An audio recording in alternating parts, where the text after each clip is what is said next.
Assalamualaikum warahmatullahi wabarakatuh. Alhamdulillahil azizil ghafur alladzi ja'ala fil islami huda wan nur.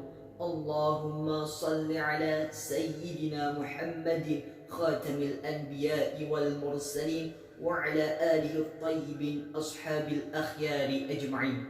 Amma ba'du. Kepada Dewan Juri yang saya hormati, serta para sahabat-sahabatku yang dimuliakan oleh Allah Subhanahu wa Ta'ala, seiring puji yang tak pernah henti hanya milik Allah yang Maha Suci, senandung rindu yang tak pernah layu hanya milik Allah yang Maha Tahu, segenap sanjung tertumpu hanya kepada Allah yang Maha Agung.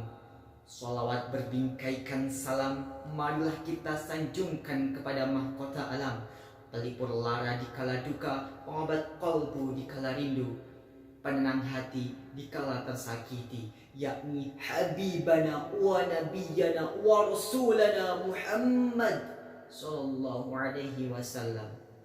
Sahabat kaum muslimin yang dimuliakan oleh Allah Subhanahu wa Ta'ala, pada kesempatan yang berbahagia ini, izinkanlah saya Ardinan Ikhwani akan menyampaikan tausiah dengan tema Al-Quran Wife of My Life.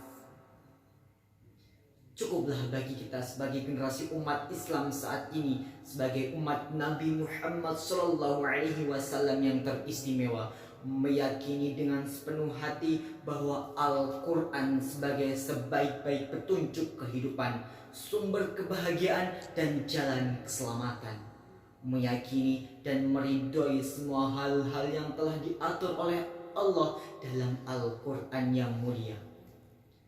Kalau kita meyakini Islam sebagai agama yang benar di sisi Allah Subhanahu wa Ta'ala, pasti meyakini pula wahyu Allah yaitu Al-Quran, dan meyakini pula Nabi pembawanya, Nabi Muhammad Sallallahu Alaihi Wasallam.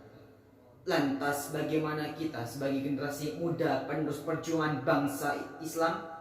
Apakah percaya saja sudah cukup bagi kita?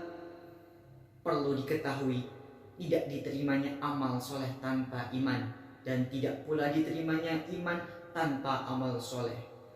Keduanya, kata Nabi, harus berjalan dengan seiring. Iman ibarat akar pohon dan amal soleh adalah buahnya.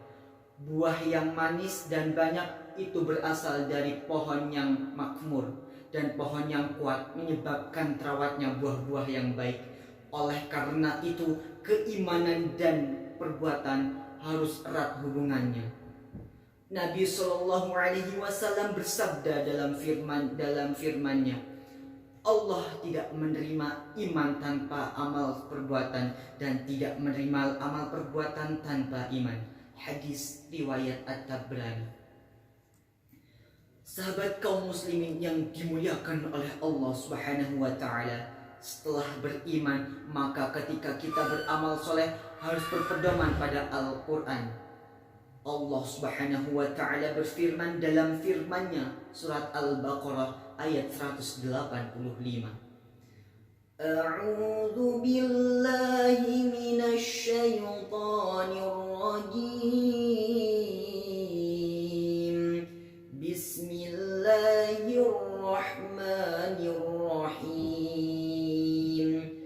Syahrul Ramadan alladzi unzila fihi al-Qur'an hudan lin-nasi wa bayyinatin minal huda wal furqan.